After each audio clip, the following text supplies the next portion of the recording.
Man का evolution और उसका ओरिजिन कहाँ से हुआ है वो देखना है। अबाउट 15 मिलियन ईयर्स एगो, 15 मिलियन साल पहले, प्राइमेट्स क्या होते हैं जिनसे मैन का इवोल्यूशन माना जाता है, पहले वाले जीवों के लिए प्राइमेट्स वर्ड आया है, उनको हम ड्रायोपिथिकस और रामापिथिकस बोलते थे। और उस टाइप के जीव हैं वो 15 मिलियन ईयर्स पहले पाए गए हैं। उनके जो स्केल्टन वगैरह मिलते हैं उन्हीं से ही पता लगता है कि वो कितने टाइम पहले रहते थे। देवर हेयरी, उनके शरीर पे बाल थे और वो आज के जो गोरिल्ला और चिंपैंजी जैसे चलते हैं ऐसे चलते थे। जो रामापिथिकस है वो मैन लाइक थे और जो ड्रायोपिथिकस हैं वो एप लाइक ऑर्गेनिजम्स थे, बंदरों जैसे ज़्यादा दिखाई देते थे क्योंकि हमारा जो इवोल्यूशन है बंदरों से माना जाता है। और जो ड्रायोपिथिकस है वो एप लाइक थे, और जबकि रामापिथिकस कुछ मॉडिफिकेशन जैसे जैसे आती गई तो मैन लाइक ज़्यादा दिखाई देने लग गए। Few fossils of man like bones, कुछ मनुष्य की जो हड्डियां जैसी कुछ फॉसिल्स मिले हैं जो कि डिस्कवर किए गए हैं इथोपिया और टेंजेनिया से। और ये क्या रिवील करते हैं, क्या बताते हैं, hominid features leading to believe that about 3 to 4 million years ago man like primates walked in eastern Africa. तो इथोपिया और टेंजेनिया ये अफ्रीका की जगह है, वहाँ से कुछ फॉसिल्स मिले हैं और उनसे यही आइडिया लगाया जाता है कि 3 से 4 मिलियन साल पहले ये कुछ मनुष्य जैसे कुछ पुराने जीव जो ईस्टर्न अफ्रीका है, जो पूर्वी अफ्रीका है, उसके अंदर रहा करते थे। देवर प्रोबेबली नॉट टालर, वो ज़्यादा लंबे तो नहीं थे, उनकी हाइट है जो 4 फीट ही रहती थी और वो सीधे चलते थे। ऑस्ट्रेलियोपिथीशियन, इनके आगे आता है, रामापिथिशियन के बाद आता है, पहले ड्रायोपिथिकस है फिर रामापिथिकस है, उसके बाद ऑस्ट्रेलियोपिथीशियन है। ये 2 मिलियन साल पहले ये माना जाता है कि धरती पे रहते थे। और ये ईस्ट अफ्रीकन ग्रासलैंड्स, जो घास के मैदान है ईस्ट अफ्रीका के अंदर, वहाँ पे इनके जो जीवाश्म हैं वो पाए जाते हैं। और इनके कुछ संकेत ये मिलते हैं कि वो स्टोन वीपन्स, मतलब पत्थरों के हथियारों का यूज करते थे, लेकिन ज़्यादातर फ्रूट ही खाते थे, मतलब वेजिटेरियन ही थे, लेकिन अपने सुरक्षा के लिए पत्थरों का हथियार वगैरह अलग अलग कामों के लिए वो बना के रखते थे। उसके बाद जैसे ऑस्ट्रेलियोपिथीशियन है, उसके बाद होमो हैबिलस, होमो इरेक्टस, इनको हम नेक्स्ट स्लाइड में देखेंगे। होमो सैपिनस, सैपिनस सबसे एडवांस ऑर्गेनिजम्स है, एडवांस जो मैन है वो। और इनकी खास बात क्या थी, अलग अलग करेक्टर्स तो थे ही इनके पास, जैसे जैसे जो इवोल्यूशन होता गया इन्होंने बिल्कुल स्ट्रेट होकर चलना स्टार्ट किया। और जो मेन सबसे बड़ा जो इनका रोल था उनका ब्रेन के साइज पे था। ब्रेन की जो कैपेसिटी थी, शुरुआत में बहुत छोटे थे ब्रेन, लेकिन जैसे जैसे आगे इवोल्यूशन होता गया तो ब्रेन का साइज है वो बढ़ता गया। और जैसे जैसे ब्रेन का साइज बढ़ा है, इनकी थिंकिंग पावर, इनकी इंटेलिजेंस वो बढ़ती गई। और नए नए जो भी एक्टिविटी या नई नई जो टेक्नोलॉजी आज हम देख पा रहे हैं वो ब्रेन के ही इवोल्यूशन का ही नतीजा है। तो Homo habilis, Homo erectus and Neanderthal man से इनके बारे में देखते हैं।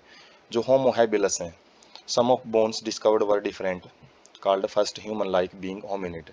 तो कुछ इनकी हड्डियां जो हमने अलग अलग टाइम में जो हड्डियां निकाली हैं धरती से, उनको स्टडी किया है, तो कुछ हड्डियां डिफरेंट किस्म की मिली हैं जो ज़्यादातर आज के जो ह्यूमन लाइक हैं उनकी जैसी दिखाई देती हैं। तो इनकी ब्रेन कैपेसिटी है, तो इनकी जो स्कल है उससे आइडिया लगाया जाता है, जो खोपड़ी है, कि इनकी जो ब्रेन का वॉल्यूम है वो 350 से 360 three six 650 to 800 cubic centimetre पाया जाता है, सीसी, मतलब 650 से लेके 800 क्यूबिक सेंटीमीटर का जो इनकी ब्रेन कैपेसिटी थी।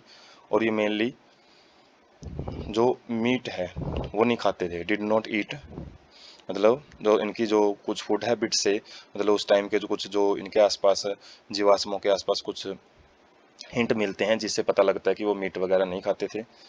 होमो इरेक्टस क्या है, इनके जो फॉसिल्स हैं वो जावा के अंदर ढूंढे गए हैं 1891 के अंदर।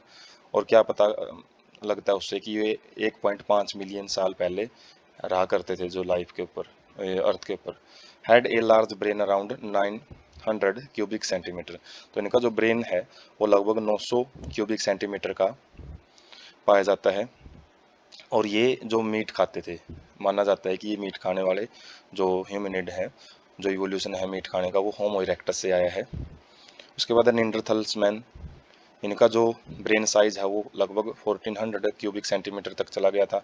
और ये near east and central Asia, तो सेंट्रल एशिया और ईस्ट से भी कुछ हमको फॉसिल्स मिले हैं, वहाँ से आइडिया लगाया जाता है जो कार्बन डेटिंग से कि ये 1 लाख से लेकर 40,000 साल पहले के जीव हैं। तो ये एक के बाद एक अलग अलग टाइप के जो जीव आए हैं ह्यूमन के इवोल्यूशन में, उनके अंदर कुछ मॉडिफिकेशन आती गई हैं और इनके पास कुछ खास बातें क्या थी। They used hide to protect their body, तो वो खास छुपने छुपने का सहारा लेते थे, कुछ गुफा वगैरह में छुप जाते थे अपने शरीर को बचाने के लिए। और दूसरा खास गुण क्या पाया जाता है, जब भी इनका कोई इंडिविजुअल मर जाता था उसको वे दबा देते थे मिट्टी में। होमो सैपियंस, ये अफ्रीका से इनका ओरिजिन माना जाता है। And move across across continents, और ये सारे महाद्वीपों में फैल गए और वहाँ पे विकसित हो गए अलग अलग रेसिज के अंदर। रेसिज मतलब इनकी अलग अलग नस्ल है वो देखने को मिलेगी, जिस भी एरिया में गए हैं उस हिसाब से इनका जो शरीर है वो अलग अलग रंग का देखने को मिलता है। During ice age between 75,000 to 10,000 years ago modern Homo sapiens rose. तो माना जाता है कि जो आइस एज आया, एक बर्फीला युग जिसमें टेम्परेचर बहुत ठंडा हो गया था धरती का, तो 75,000 से लेकर 10,000 साल पहले का बीच का जो ड्यूरेशन है, तो उसके अंदर माना जाता है कि जो मॉडर्न होमो सैपियंस है वो धरती पे अराइज हुआ है, उसका ओरिजिन माना जाता है। Pre historic cave art developed about 18,000 years ago. Pre historic का मतलब जो इतिहास से भी पहले, आदि काल जिसको बोला जाता है, आदि ऐतिहासिक काल, मतलब कुछ अलग अलग जो टाइम पीरियड जो बांट रखे हैं इतिहास के भी। तो ऐतिहासिक काल होता है ये जिसके अंदर कुछ केव आर्ट का मतलब है गुफाओं पे कुछ चित्रकला मिली है और वो 18,000 साल पहले की मिलती हैं। तो जो केव आर्ट है वो 18,000 पहले का इवोल्यूशन माना जाता है। एक नंबर में ऑप्शन टाइप में पूछ लिया जाता है टाइम के हिसाब से। और ऐसे ही केव पेंटिंग, वो भीमबेट का rock shelter in resin district, तो रेजिन डिस्ट्रिक्ट है एक मध्य प्रदेश में, वहाँ पे भीमबेटका की गुफाएं हैं, उनके अंदर ऐसी ही पेंटिंग है वो देखने को मिली है। जो एग्रीकल्चर है, कृषि है, उसको माना जाता है कि 10,000 साल पहले वो जो इंसानों ने खेती करनी है वो स्टार्ट की थी, और जैसे ही खेती करनी स्टार्ट की तो ह्यूमन सेटलमेंट्स स्टार्टेड, मतलब है जो इंसानों ने एक जगह पे रहना है वो शुरू कर दिया। Rest of what happened is a part of human history of growth and decline of the civilizations। और जो हम बाद की जो स्टोरी हम पढ़ते हैं, अलग अलग जो सभ्यताएं हम पढ़ते हैं, सिंधु घाटी सभ्यता और भी काफ़ी सारी सभ्यता, मिसोपोटामिया की सभ्यता, तो अलग अलग वर्ल्ड के अलग अलग हिस्से में काफ़ी सारे जो सिविलाइजेशन है वो अरूज हुई, उनके तो काफ़ी सारे जो हिंट हैं हमको टाइम टू टाइम मिलते रहते हैं। और ये मतलब ज़्यादा साल पुरानी बात नहीं है इवोल्यूशन के नज़रिए से यदि हम देखें तो।